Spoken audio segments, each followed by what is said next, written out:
Hi friends, இன்றைக்கி கிளாஸில் வந்து வோக்கல் ரெக்கார்டிங் பற்றி நம்ம பேச போகிறோம். ஸோ வோக்கல் ரெக்கார்டிங் எப்படிலாம் பண்ணணும், எதெல்லாம் நம்ம வந்து மிஸ் பண்ணுறோம், எதெல்லாம் பண்ணக்கூடும், எதெல்லாம் பண்ணக்கூடாதுன்னு சொல்லிட்டு பேச போகிறோம். பக்கத்தில் அப்படியே க்ளோஸ்அப்பில் வாங்க. இப்போது மைக்ரோஃபோன்லேருந்து சிங்கரோட பொசிஷன் எப்படி இருக்கணும் அப்படிங்கிறத இப்போ நம்ம பேச போகிறோம். சரிங்களா? ஸோ மைக்ரோஃபோனோட பொசிஷன் வந்து கரெக்டாக சிங்கரோட வாய்க்கு பக்கத்தில் இருக்கணும்.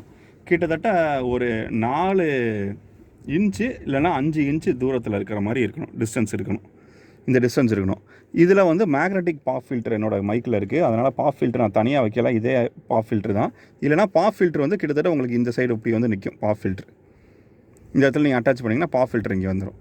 ஸோ அதனால் பாப் ஃபில்டர்லேருந்து நீங்களே என்ன பண்ணணும்னா ஒரு 2 இன்ச்சுனாச்சும் கொஞ்சம் தூரத்தில் இருந்துக்கணும். ஸோ இங்கே 2 இன்ச்சு டிஸ்டன்ஸு, அடுத்து பாப் ஃபில்டர்லேருந்து இங்கே ஒரு 2 இன்ச்சு டிஸ்டன்ஸ், கிட்டத்தட்ட ஒரு 4லேருந்து 5 இன்ச்சு டிஸ்டன்ஸில் இருந்துக்கணும்.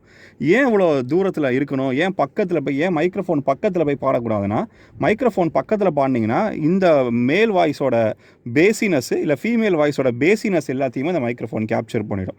ஸோ நம்மளுக்கு ரொம்ப பேசினஸ் தேவையில்லை.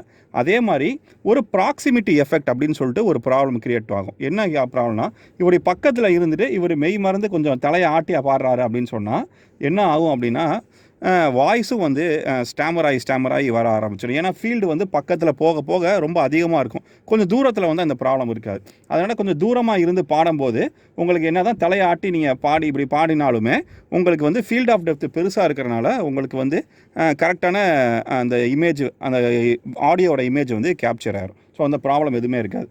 2வது முக்கியமான பாயிண்ட்டு உங்களோட ஹெட்ஃபோன்ஸ். இந்த ஹெட்ஃபோன்ஸோட வால்யூமை நீங்கள் வந்து மேனேஜ் பண்ணியே ஆகணும். ஏன்னா இந்த ஹெட்ஃபோன் வால்யூமில் என்ன ஆகும்னா லீக் ஆகி இந்த லீக்கேஜ் வந்து அப்படியே மைக்ரோஃபோனில் போய் ரெக்கார்ட் ஆகும். அதனால் அதிகமாக நீங்கள் என்ன பண்ணக்கூடாதுன்னா இந்த ஹெட்ஃபோனுக்கு வந்து வால்யூம் நீங்கள் சென்ட் பண்ணி பாடக்கூடாது. முடிஞ்ச வரைக்கும் ஒரு மெட்ரோனோம் மாதிரி இல்லை சின்ன ட்ரம் பீட்டு மாதிரி போட்டுக்கிட்டு டைமிங்கை மட்டும் நீங்கள் பார்த்துட்டு ஸ்கேலை மட்டும் பார்த்துக்கிட்டிங்கன்னா போதும். அதுக்கேற்ற மாதிரி பாடிக்கோங்க. அதே மாதிரி பாடும்போது காலை தட்டுறதோ இல்லை கையை இப்படி சொடக்கு பண்ணுறதோ இந்த மாதிரி எல்லா விஷயத்தையுமே கண்டென்சர் மைக்ரோஃபோன் கேப்சர் பண்ணும். அதனால் இதெல்லாத்தையும் பண்ணக்கூடாது. சரிங்களா? அதே மாதிரி க்ளோஸ்டு பேக் ஹெட்ஃபோன்ஸ் யூஸ் பண்ணுறது ரொம்ப நல்லது. க்ளோஸ்டு பேக் ஹெட்ஃபோன்ஸ் என்ன பண்ணும் அப்படின்னா உங்களுடைய சவுண்டை வந்து வெளியே வந்து விடாது, ஃபுல்லாகவே இன்சுலேட் பண்ணிடும். ஆனால் ஓப்பன் பேக் ஹெட்ஃபோன்ஸ் இந்த மாதிரி டைமில் நீங்கள் யூஸ் பண்ணிங்கன்னா கண்டிப்பாக வாய்ஸ் ஆடியோ வந்து லீக் இருக்கும். அந்த லீக் வந்து என்ன ஆகும்னா இந்த மைக்ரோஃபோன் வந்து பிக் பண்ணி அதையும் சேர்த்து கொண்டு போய் உங்கள் ஆடியோவில் வந்து விட்டுரும். இப்படி விடும்போது என்ன ஆகும்னா, நீங்கள் ஒரு ஈக்குவலைசர் பண்ணும்போது, ஒரு கம்ப்ரஸர் பண்ணும்போது இந்த லீக்கும் சேர்ந்து என்ன ஆகும்னா கம்ப்ரஸ் ஆகும், ஈக்குவலைசர் ஆகும். அதனால் முடிஞ்ச அளவுக்கு க்ளோஸ்டு பேக் ஹெட்ஃபோன் யூஸ் பண்ணுங்கள். கொஞ்சம் மைக்கிலேருந்து ஒரு 4லேருந்து 5 இன்ச்சு தூரத்தில் பாடுங்க.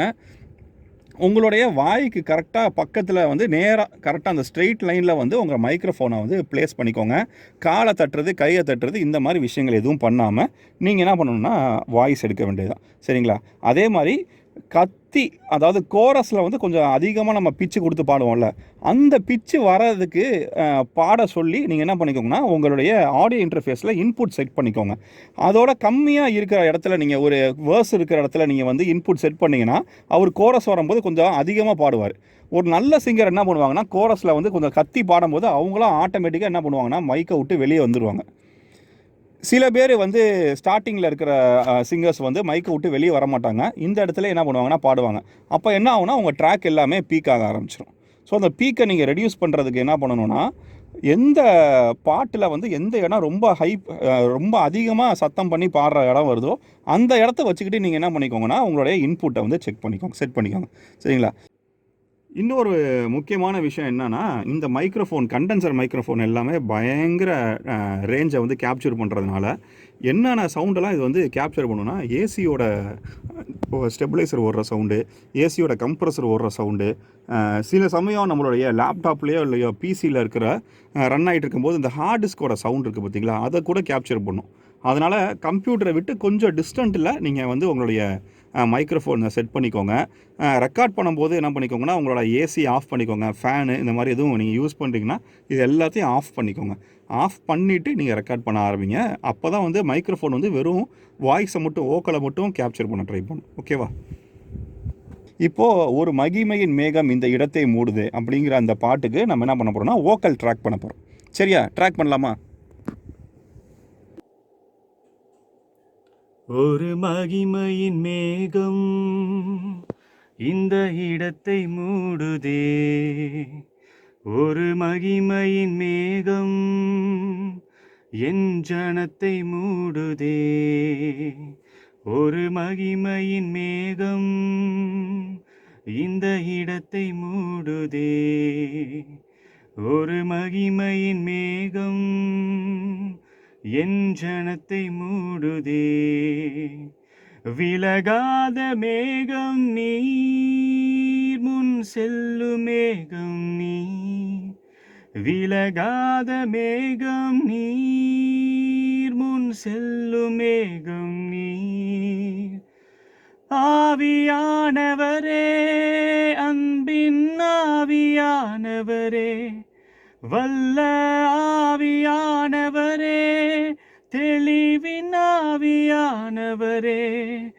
ஓ ஆவியானவரே, அன்பின் ஆவியானவரே, வல்ல ஆவியானவரே, தெளிவின் ஆவியானவரே. ஓ ஆவியானவரே, அன்பின் ஆவியானவரே, வல்ல ஆவியானவரே, தெளிவின் ஆவியானவரே.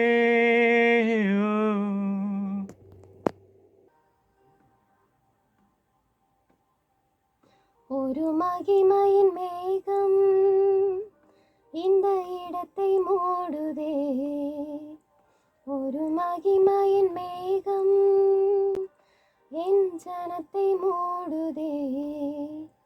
ஒரு மகிமையின் மேகம் இந்த இடத்தை மூடுதே. ஒரு மகிமையின் மேகம் என் ஜனத்தை மூடுதே.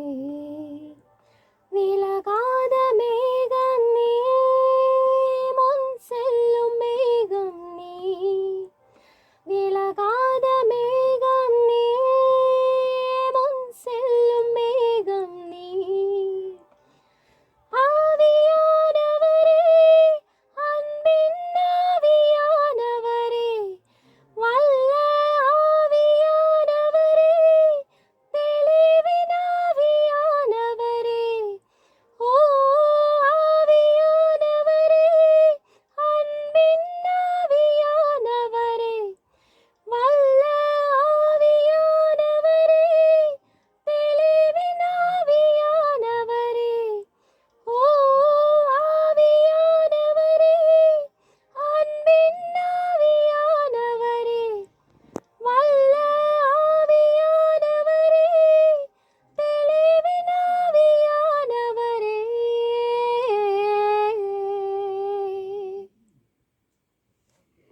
சர்ச் செட்டப்புக்கு இப்போ வர்ஷிப் எடுக்க போகிறோம். ஸோ எப்படி நான் செட் பண்ணி வச்சுருக்கேங்கிறத காட்டுறேன். மேபி அது உங்களுக்கு ஹெல்ப்ஃபுல்லாக இருக்கும். நிறைய பேர் ரெக்வஸ்ட் பண்ணிங்க எப்படிங்கிறத காட்டுங்கண்ணே அப்படின்னு சொல்லிட்டு. ஸோ அதனால் இப்போது நான் யூஸ் பண்ணுற அந்த பிசி லேப்டாப் வந்து இதுக்கு நான் யூஸ் பண்ணுறதில்ல. நான் என்ன பண்ணுறேன்னா, ஒரு பழைய மேக் ஒன்று இருந்துச்சு. அந்த மேக்கோட சேர்த்து நான் ஆடியோ இன்டர்ஃபேஸ் கிளாஸ் எடுக்கும்போது உங்களுக்கு காட்டினேன் பார்த்தீங்களா, அந்த Focusrite 10IO அந்த டிவைஸை நான் என்ன பண்ணிக்கிறேன்னா கனெக்ட் பண்ணிவிட்டு அதை நான் பவர் பண்ணிட்டேன்னா எனக்கு வந்து நிறைய இன்புட் கிடைக்குது. இப்போ என்னோடய ஆடியோ இன்டர்ஃபேஸ் இருக்குது பார்த்தீங்களா, Focusriteல இதில் ஆடியன்ட்டில் 2 இன்புட் தான் கொடுக்க முடியும். ஆனால் இங்கே நாங்கள் என்ன பண்ணியிருக்கேன்னா 2 மைக்ரோஃபோனு, அதுக்கப்புறம் ஸ்டீரியோவில் என்னுடைய PSR 770 கீபோர்டு எடுத்திருக்கேன். ஸோ அதனால் அதுக்கேற்ற மாதிரி செட்டப்னால் 4 இன்புட்டு நான் கொடுக்க வேண்டியது இருக்குது. அதுக்கேற்ற மாதிரி நான் என்ன பண்ணால் செட்டப் பண்ணி வச்சுக்கிட்டேன். சரிங்களா? சார் எப்படி பண்ணியிருக்கேன் அப்படின்னு சொல்கிறேன். இதுதான் என்னுடைய Focusrite 10IO. இந்த டிவைஸ் வந்து ஃபயர் ஒயர் போர்ட்டில் கனெக்ட் பண்ணியிருக்கணும். அதே மாதிரி இதை பவர் பண்ணியிருக்கணும். பவர் பண்ணால் தான் இது ஒர்க் ஆகும். ஸோ என்ன பண்ணிட்டேன்னா, அதுக்குன்னு சொல்லிட்டு ஒரு அடாப்டர் இருக்குது.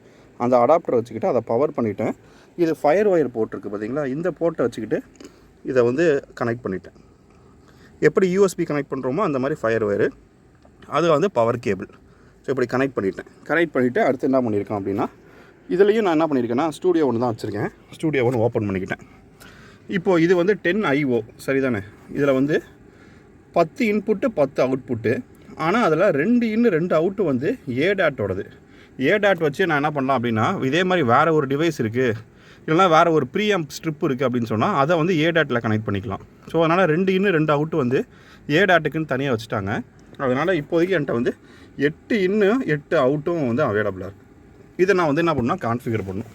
ஏற்கனவே நான் ஒரு தடவை கிளாஸில் சொன்ன ஞாபகம் இருக்கா, எத்தனை இன்னு இருக்கோ அத்தனை மோனோ பண்ணிக்கலாம், எத்தனை இன்னு இருக்கோ டிவைடட் பை 2 ஸ்டீரியோ பண்ணிக்கலாம்னு சொன்னேன். ஞாபகம் இருக்குங்களா உங்களுக்கு? ஸோ இப்போ இதில் எத்தனை இன்னு இருக்குது? 8 இன்னு இருக்குது. அப்போது 8 மோனோ பண்ணிக்கலாம், 4 ஸ்டீரியோ பண்ணிக்கலாம் நான்.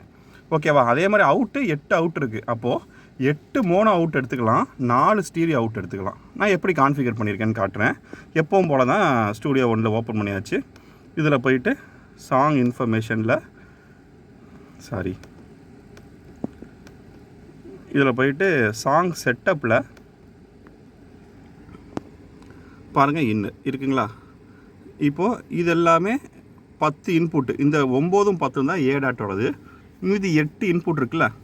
இப்போ நான் என்ன பண்ணிக்கிறேன்னா 8 இன்புட்டையும் மோனோவா ஸ்டீரியோவான்னு சொல்ல போகிறேன். ஒவ்வொன்றுக்கு நானே பேர் வச்சுக்கிட்டேன்.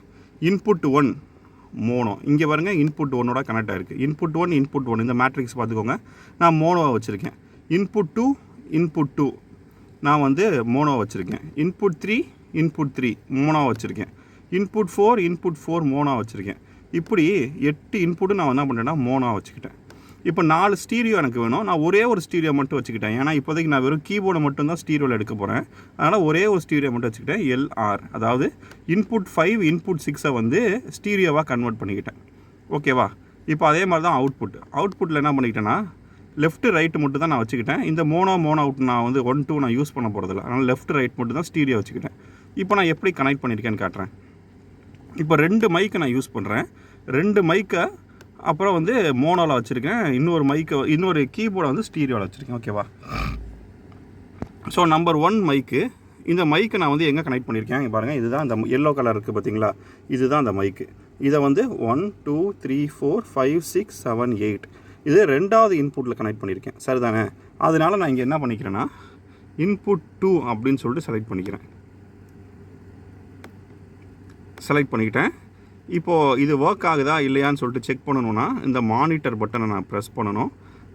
ப்ரெஸ் பண்ணால் தான் எனக்கு என்னோடய மைக்கிலேருந்து அவுட் வரும்.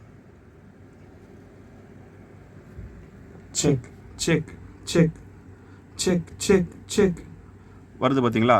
இப்போ நான் இன்கேஸ் இதில் வந்து வேறு ஏதாவது இன்புட் நான் சோர்ஸ் வந்து செலக்ட் பண்ணிட்டேன்னா எதுவுமே ஒர்க் ஆகாது. ஏன்னா நான் இன்புட் 2ல் தான் கொடுத்துருக்கேன். இன்புட் 2ல் கொடுத்துட்டு இதை நான் இன்புட் 1க்கு வச்சுருக்கேன் அப்படின்னு சொன்னால் செலக்ட் நான் ஆன் பண்ணி காட்டுறேன். ஒர்க் ஆகாது பாருங்களேன். ஆன் பண்ணிட்டேன். செக் செக் செக் ஒர்க் ஆகலை பாருங்கள். ஆனால் இன்புட் 2 மாத்திரனா எனக்கு ஒர்க் ஆகும்.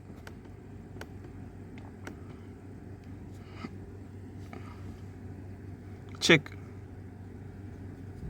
செக் செக் செக் ஓகேங்களா? இப்போ அதே மாதிரி என்ன பண்ணிக்கிட்டேன்னா இந்த ட்ராக் நான் யூஸ் பண்ணலை, இதை நான் அண்ணில் வச்சுக்கிறேன். இப்போ அடுத்த ட்ராக்கு, இந்த ட்ராக் பாருங்கள் இன்புட் 7க்கு கொடுத்துருக்கேன். அதாவது இந்த எல்லோ கலர் 1 2 3 4 5 6 7 8 இந்த எல்லோ கலர் இது மைக் நம்பர் 2. அதை வந்து இன்புட் 7ல் கொடுத்துருக்கேன். இன்புட் 7ல் கொடுத்து இது ஒர்க் ஆகுதான்னு செக் பண்ண போகிறேன். மானிட்டர் பட்டன் ப்ரெஸ் பண்ணிக்கிட்டேன். Check check check mic testing check work ஆகுது. இப்போ அடுத்து நான் என்ன பண்ணியிருக்கேன்னா என்னோடய கீபோர்டு வச்சுருக்கேன். கீபோர்டுக்கு இதே மாதிரி இதையும் ஆன் பண்ணிடுறேன். இப்போ கீபோர்டு வச்சுருக்கேன். கீபோர்டு என்ன பண்ணியிருக்கேன் அப்படின்னா ஸ்டீரியோவாக எடுத்திருக்கேன். ஸோ ஸ்டீரியோ எது 5 6 சரிதானே? ஸ்டீரியோ 5 6ல் இருக்குது. ஸோ அதனால் நான் என்ன பண்ணுறேன்னா ஸ்டீரியோவில் இங்கே பாருங்கள், இதுதான் 5, இது கீழே இருக்கிறது இதுதான் 6. ஸோ 5 6ல் லெஃப்ட்டு ரைட்டு கொடுத்துக்கிட்டேன். எனக்கு ஸ்டீரியோ அவுட்டாக வந்து ஸ்டீரியோ இன்னா என்னுடைய கம்ப்யூட்டருக்குள்ளே போயிடும். ஸோ எனக்கு ஒரு ஸ்டீரியோ எஃபெக்ட் கிடைக்கும் இந்த கீபோர்டை வச்சு நான் வாசிக்கும் போது மோனோ இல்லாமல். இவ்வளோ தான் செட்டப் முடிஞ்சு போச்சு. இப்போ அதே மாதிரி என்ன பண்ணிட்டேன்னா என்னுடைய ஸ்டூடியோ மானிட்டர்ஸ் இருக்குது பார்த்தீங்களா? 2 ஸ்டூடியோ மானிட்டர்ஸையும் கொண்டு வந்து லெஃப்ட் அண்ட் ரைட்டு நான் இந்த இடத்துல 1 2ல் சொருகிக்கிட்டேன். இதுதான் 1 2 3 4 5 6 7 8 அவுட்புட் எடுத்துக்கலாம். அதில் இன்புட் நம்பர் 1லையும் 2லையும் என்ன பண்ணிக்கிட்டேன்னா என்னுடைய மானிட்டர் ஸ்பீக்கர்ஸை ஜாயின் பண்ணிட்டேன். அவ்வளோதான், செட்டப் முடிஞ்சிச்சு. இப்போ வந்து என்னோடய கீபோர்ட்லேருந்து இன்னும் வருதாங்கிறத நான் செக் பண்ணி ஆகணும். இதுதான் என்னுடைய PSR 770 கீபோர்டு. இதில் வந்து இன்னும் வருதான்னு சொல்லிட்டு சும்மா நம்ம செக் பண்ணுவோம்.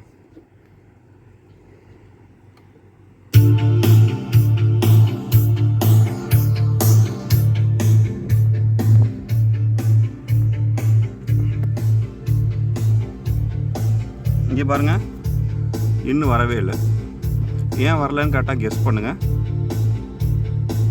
எஸ், மானிட்டர் பட்டன் அழுத்துனா இன்னும் வரும். எனக்கு